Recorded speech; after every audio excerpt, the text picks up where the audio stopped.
I think he's a piece of shit. I honestly do. He's a piece of shit. You know, you put your hand on women like that, bro. You're a piece of shit in my book, bro. You're not a man. Now, bro got real too personal on this one.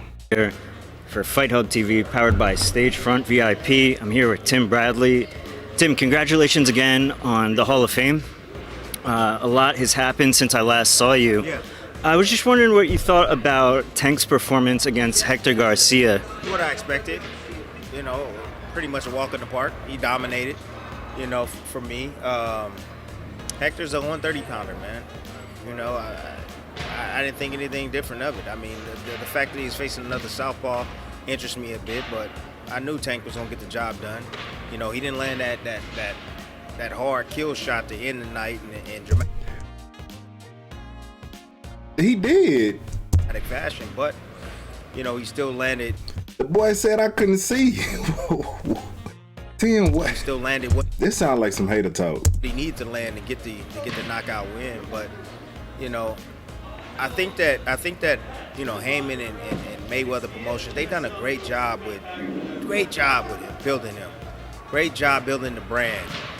Okay, you got the brand now. The kid is a star. Kid sells out arenas. Now it's time to give him his career. You know, the Hall of Fame career. I'm right here on the soil, right here. You know, Hall of Fame ain't nothing but a. First off, congratulations, Tim Bradley. I'm not hating on Tim Bradley. He did Boxing Hall of Fame get inducted into it. I think the ceremony's in July, so congrats to Bradley. Away from him. You know, that's what Tank should be thinking about, man. Want to be remembered for the rest of his career. I mean, the money is great and all, but man, get in there and fight somebody, bro. Fight somebody. Fight somebody that we all know, somewhere where we don't know who's gonna win the fight. Take that risk, because yes, you're now known. Everybody know you. The brand is built. First off, I mean, you had to build a brand. I mean, he's at that point right now where he's taking the fights. Ryan Garcia, Hector won no pump. Hector is a champion at 130. That's taking a risk walking into the ring. So I don't get this argument. How are you saying he's not taking risks? Anytime you get inside of the ring, it's taking a risk. It only take one shot. One shot. Yo, you lose every belt. You get a L. If you undefeated, you get a 1 at the end of your number. 21-1. Every time you take a risk entering that ring. The fights now, the people want to see. Speaking of big fight with Ryan Garcia on the horizon, how important is that for the sport of boxing that fight gets done? You know what? It's important for Ryan Garcia. To be honest with you, I mean, you know, everybody is hot and cold on Ryan Garcia, including myself. We're not sure what he is. Is he a social media darling or is he a fighter? You know, but stepping up and wanting to face a guy like Tank, who has that punching power, that one-punch knockout power, I mean, the kid, he deserves a ton of respect. So, you know, I'm no longer gonna coddle and say that Ryan Garcia isn't ready for Tank. I'm no longer gonna say that. You know why? Because when you really think about it, he was the guy that stopped. Who was the guy that he stopped in Campbell? Lomachenko fought Campbell. I remember that. I was there calling that at the O2 Arena. He stopped him in the O2 Arena, and not only did he stop him, he went down and got up and stopped Campbell. Which was a great fight, which shows his heart, which shows his determination. So, is he ready? You know what, damn it, he's ready. He's ready. He's already tasted the canvas. He knows what that feels like. You know, he can punch. He has great size over Tank as well. You know, and I'm rooting for him. I want him to win, because I'm not a fan of Tank. I'll be honest with you. I'm not a fan of him.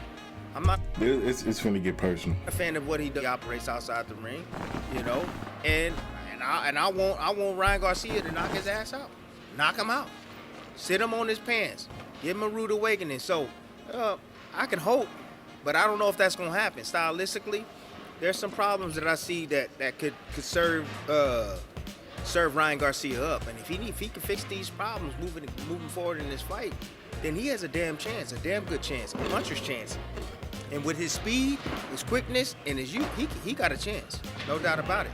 But he got to fix these holes first. And I'm not gonna give you that. You got a trainer. I ain't getting paid for this. You got a trainer, bro. He can tell you what it is. Tank recently tweeted out some stuff about you. How personal did you take that? It's not personal. Everybody has their opinion. It's not personal. I just don't. I don't like the guy because of that. I just don't like the guy for what I hear and what I see. You know, I think he's a piece of shit. I honestly do. He's a piece of shit. You know, you put your hand on women like that, bro. You're a piece of shit in my book, bro. You're not a man. You know, my dad always told me, you're a coward. You do something like that. You a coward. Deep down inside, you a coward. Because you got to pick on somebody that can't even defend themselves. Bro, that's not right. And I don't care about the what happened and all the whatever he's saying afterwards, and she did this and she did that. Boy, you got enough money to go buy so many toothbrushes. So you can buy a toothbrush company probably, all the money you got. You know, who cares? Obviously, you with the wrong one. Obviously, you did something to piss her off to do it. You know, it takes two, not just one. Oh, look at this. Oh, she did this to me. Oh, Tank, yeah. You know, that's great job for doing what you needed to do. You know, and I'm not stupid. I listened to the video. I heard him in the back. Oh, I heard him saying some stuff in the background on the audio. So like, I don't appreciate that type of behavior from any man. So, you know, Tank, good fighter, but horrible person. My personal opinion, I think Tim Bradley, he did get a little personal. He did let his emotions carry him off that. They back and forth on Instagram. He got a little bit too sensitive. This is a boxing game. You got to keep your emotions at bay, especially in the fight game. Out of all people, he's a Hall of Famer. He should know, you know. And my father taught me, and a lot of people do, we don't jump to conclusions. We don't know what happened with Gervonta and his wife or his girlfriend in that domestic situation, that domestic violence situation. You know, it came out later that she ended up saying that he didn't hit her. She said she was lying. She could be lying just to keep the money rolling in, the fame, so he won't get in trouble. Who knows? We can only assume. But I'm not gonna make an assumption. You can point out the different possibilities, but I'm not gonna just jump on a bandwagon and make an assumption like, oh yeah, he's a woman beater. I don't fuck with him because he's a woman beater. I don't know this for a fact. People do lie. I mean, I just think this whole thing, and plus him talking about it when he knows Gervonta really can't do nothing, like them fighting words. You call him, oh, you piece of shit, he gonna wanna fight you. But he knows Gervonta can't, it's impossible. Two different worlds. It's like he's a civilian now. He's retired, they can't box it out in the ring. Then you get in trouble outside of the ring. Who knows what's gonna happen? Fines, your fucking your license revoked. Who the fuck knows who's gonna take that risk?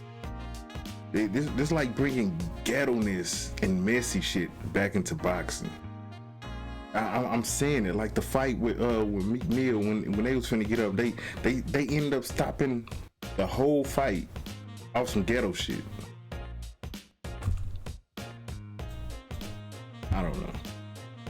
Shout out, appreciate y'all watching. Like, subscribe to the channel. Let's get it.